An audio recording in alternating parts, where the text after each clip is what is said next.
Le droit d'asile est un droit fondamental que toute société civilisée se doit de développer. Mais encore, faut-il qu'il soit bien conçu.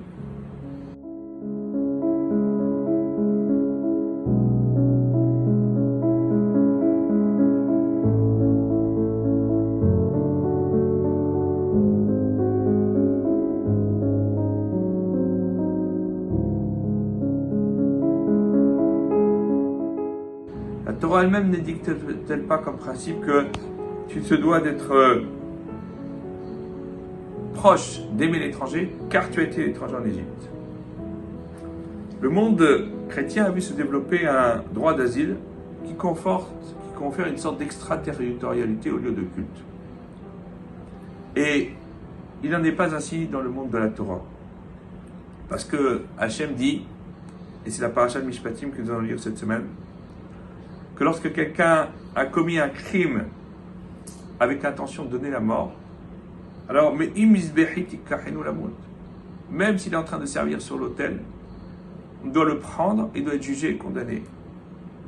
Le Netziv de Vologine fait remarquer qu'en réalité, le droit d'asile ne peut s'appliquer qu'en cas d'homicide involontaire, dans des conditions bien définies par la Torah. C'est le principe même des villes de refuge, des harem miklat. Par contre, lorsqu'il s'agit d'un meurtre avec préméditation, nul ne saurait se soustraire au regard de la justice, quel que soit son statut social, quelle que soit son importance dans la cité. Même un Kohen officiant dans le temple de Jérusalem, saisissant les coins de l'autel, comme le dit la Gemara dans Sanhédrin en 3:35, eh bien, devrait être pris et condamné. La Gemara dans Sanhédrin en 49 explique que Yoav fut tué sur ordre du roi Salomon pour le meurtre d'Avner et d'Amashia, généraux de Shaoul, qui avaient été commis au temps de David. Les Baléa Tosfot et Tosafit s'interrogent sur la vérité d'une telle condamnation, une sentence prise en dehors des cadres juridiques prévus par la Torah.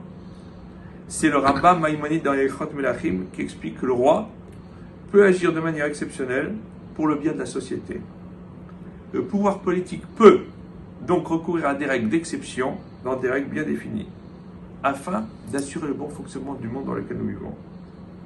Il est vrai que les dirigeants du monde dans lequel nous vivons sont loin d'avoir la chokhma, la sagesse de Shlomo Améler du roi Salomon, sagesse qui nous vaudra l'admiration de tous ses contemporains. N'en reste pas moins que le droit d'asile doit être bien ordonné, et que pour avoir le droit d'être accueilli, il faut respecter le devoir qui nous incombe dans la société dans laquelle nous allons être accueillis.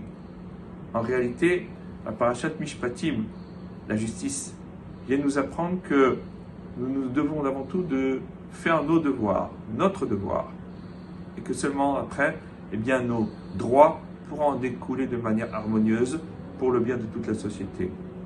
Dans une société qui n'est là que pour réclamer ses droits, eh bien, le peuple juif, encore une fois, nage à contre-courant et imprime sa marque en disant, et c'est le message du Sinaï, que l'on se doit avant tout d'être fidèle à son devoir, à ses devoirs, et que grâce à cela, plus personne n'aura besoin de réclamer ses droits. Shabbat Shalom à toutes et à tous.